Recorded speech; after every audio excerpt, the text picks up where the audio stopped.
ہماری خوش قسمتی ہے مولانا کہ آپ نے یہاں آنے کی درخواست قبول فرمائی۔ آپ کی 12 کتابیں اس وقت بھی میری میز پر موجود ہیں اور میں نے ان سے اس کیس میں بہت رہنمائی لی ہے۔ یہ فرمائیے کہ شرعی نقطہ نظر سے کیا ایک مسلمان لڑکی کا غیر مذہب میں نکاح جائز ہے؟ اہل کتاب میں جائز تو ہے، لیکن ایسا نہ ہو تو بہتر ہے۔ وضاحت فرمائیے گا۔ ناپسندیدہ ہے خدا کی نظر میں، لیکن ناپسندیدہ تو شراب پینا بھی ہے، جھوٹ بولنا بھی ہے۔ ہم شرابیوں کو یا جھوٹوں کو اسلام سے خارج تو نہیں کر دیتے۔ اس بچی کے بیان کی جو نقل آپ نے مجھے عنایت کی تھی، میں نے اسے بہت غور سے پڑھا ہے۔ اس کیس میں تو جائز ناجائز کا سوال ہی پیدا نہیں ہوتا، کیونکہ یہ لڑکی تو مسلمان ہی نہیں ہے۔ کیا فرما رہے ہیں مولانا آپ؟ اس کے باپ کا نام حسین شاہ ہے، سید ہیں۔ بس کیا صرف نام مسلمانوں والا ہونا کافی ہے؟ عیسائیوں کے ملک میں پیدا ہوئی، عیسائی عورتوں نے اس کی تربیت کی، نام عیسائیوں والا رکھا گیا۔ باپ نے بغیر شادی کے اسے مائیں لا لا کے دی، اور آپ اس پر یہ الزام لگا رہے ہیں کہ یہ غیر اسلامی کام کر رہی ہے۔ سبحان اللہ! یہ تو ویسا ہوا کہ کسی کے ڈاکٹر بننے سے پہلے آپ اس پر اعتراض کریں کہ اسے آپریشن کرنا نہیں آتا۔ تو آپ کے خیال میں قصوروار کون ہے؟ ایک ہیں اس بچی کے والد صاحب، اور دوسرے ہیں ایک محترم مولانا صاحب، جنہوں نے اسلام کی ایک نہایت غلط تصویر دکھا کے اس بچے کو جذباتی کیا اور اسے ثواب کا لالچ دے کے اس سے گناہ کروایا۔ گویا آپ یہ کہہ رہے ہیں کہ ایک باپ اپنی بیٹی کی شادی اپنی مرضی سے نہیں کر سکتا؟ صرف اپنی مرضی سے ہرگز نہیں۔ اور اسلام ایک لڑکی کو اپنی مرضی سے شادی کرنے کی اجازت دیتا ہے؟ اجازت؟ حق ہے اس کا، پیدائشی حق۔ حدیث کی کتاب کھول کے دیکھیے، ناسائی والیوم 2 چیپٹر کتاب النکاح ورق نمبر 403۔ نبی کریم صلی اللہ علیہ وسلم کے پاس ایک عورت آئی، کہنے لگی یا رسول اللہ، میرے والد نے مجھ سے پوچھے بغیر میری شادی کرا دی تھی، مجھے اپنا خاوند پسند نہیں ہے، میں کیا کروں؟ ایک لمحے کا توقف کیے بغیر آپ نے فرمایا میں ابھی تمہارا نکاح ختم کیے دیتا ہوں۔ وہ بولی بس رسول اللہ، مجھے طلاق نہیں چاہیے، میں صرف اپنا حق معلوم کرنا چاہتی تھی۔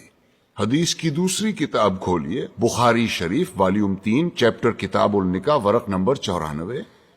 خنسا بنت خزام کہتی ہیں میرے والد نے مجھ سے پوچھے بغیر میری شادی کرا دی تھی، مجھے خاوند پسند نہیں تھا، میں رسول اللہ کے پاس گئی، انہوں نے فوراً وہ نکاح منسوخ کروا دیا۔ لیکن مولانا آپ یہ کیوں اپریشیٹ نہیں کر رہے ہیں کہ حسین شاہ نے کس مقصد کے تحت اپنی بیٹی کی شادی کی تھی؟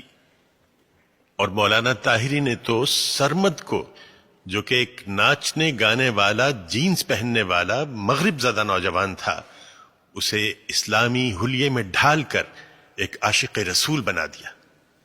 حلیہ؟ اسلامی حلیہ اور گانا بجانا یعنی موسیقی، دونوں بہت اہم موضوع چھیڑ دیے ہیں آپ نے۔ پہلے آئیے موسیقی کی طرف۔ دلائل کا ایک انبار ہے میرے پاس موسیقی کے حق میں، لیکن میں صرف ایک دلیل دینا چاہتا ہوں جس کے بعد دوسری کوئی دلیل ہو ہی نہیں سکتی۔ آپ یہ بتائیے کہ آج تک دنیا میں پیغمبر کتنے اتارے گئے؟ جی 1,24,000۔ اور ان 1,24,000 میں سے کتابیں کتنوں پہ نازل ہوئیں؟ جی صرف 4 پر۔ گویا یہ تو طے ہو گیا کہ یہ 4 باقی 1,23,996 پیغمبروں سے زیادہ برگزیدہ ہیں۔ بے شک۔ ان چاروں کو اللہ نے معجزے عطا کیے. حضور کا سب سے بڑا معجزہ قرآن شریف. موسیٰ کو اس قابل بنایا کہ وہ لاٹھی سے دریا کے 2 ٹکڑے کر دے. عیسیٰ کو یہ طاقت دی کہ وہ مردے کو دوبارہ زندہ کر دے. اور داؤد کو کیا دیا؟ موسیقی. ایسی سریلی آواز اور راگوں اور سازوں پر اتنا عبور کہ سر لگائیں تو پہاڑ ساتھ گانے لگے. دنیا جہان کے پرندے مدہوش ہو کے آواز کی جانب کھنچے چلے آئیں. زبور اٹھا کے دیکھیے، یہ تک لکھا ہے کہ کن راگوں سے اور کن سازوں پہ گا کے حضرت داؤد الصلاۃ والسلام نے خدا کی حمد و ثنا کی. کیا یہ ممکن ہے کہ خداوند کریم اپنی تعریف سننے کے لیے ایک حرام چیز کا انتخاب کرے اور اپنے ایک برگزیدہ پیغمبر کو حرام چیز معجزے میں دے؟ کیا یہ ممکن ہے کہ نبی کریم صلی اللہ علیہ وسلم موسیقی کو حرام بھی سمجھیں اور حضرت عائشہ رضی اللہ عنہا سے یہ بھی پوچھیں کہ برات جس قبیلے میں گئی ہے وہ انصار ہیں اور انصار موسیقی کے بہت رسیا ہوتے ہیں، کیا تم نے برات کے ساتھ کچھ گانے والیاں بھی بھیجی ہیں یا نہیں؟ کیا یہ ممکن ہے کہ وہ موسیقی کو حرام بھی سمجھیں اور ابو موسیٰ اشعری کی قرت سے خوش ہو کر اس سے یہ بھی کہیں کہ لگتا ہے تمہارے گلے میں تو داؤد کا ساز رکھ دیا گیا ہو؟ اب آئیے حلیے کی طرف. آپ نے کہا جنس زدہ نوجوان یا اسلامی حلیہ. افسوس، صد افسوس، ہم نے معاشرت اور مذہب کو آپس میں کیسا گڈ مڈ کر دیا ہے.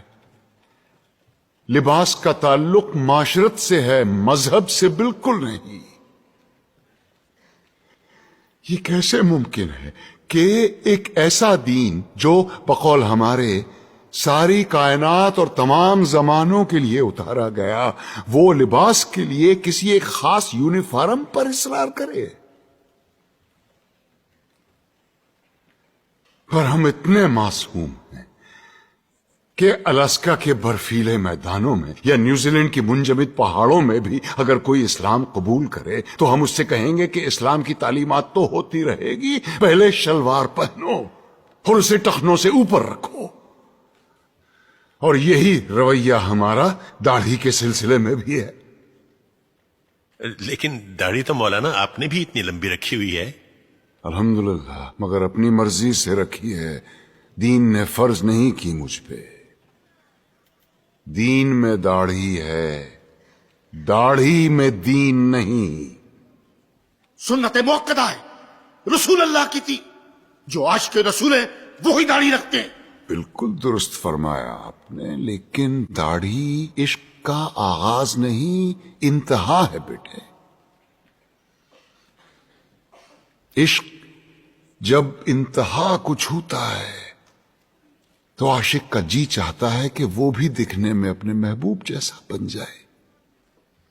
کیا خوب کہا ہے کسی پنجابی صوفی شاعر نے، سیونی مینو رانجھا آکھو ہیر نہ آکھو کوئی.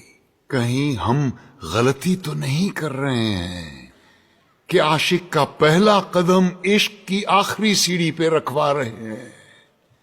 کیا وجہ ہے بیٹے کہ اتنے لمبی لمبی داڑھیوں والے 3-3 4-4 حج کیے ہوئے حاجی صاحبان اسمگلنگ کرتے یا جھوٹ بولتے عام نظر آتے ہیں؟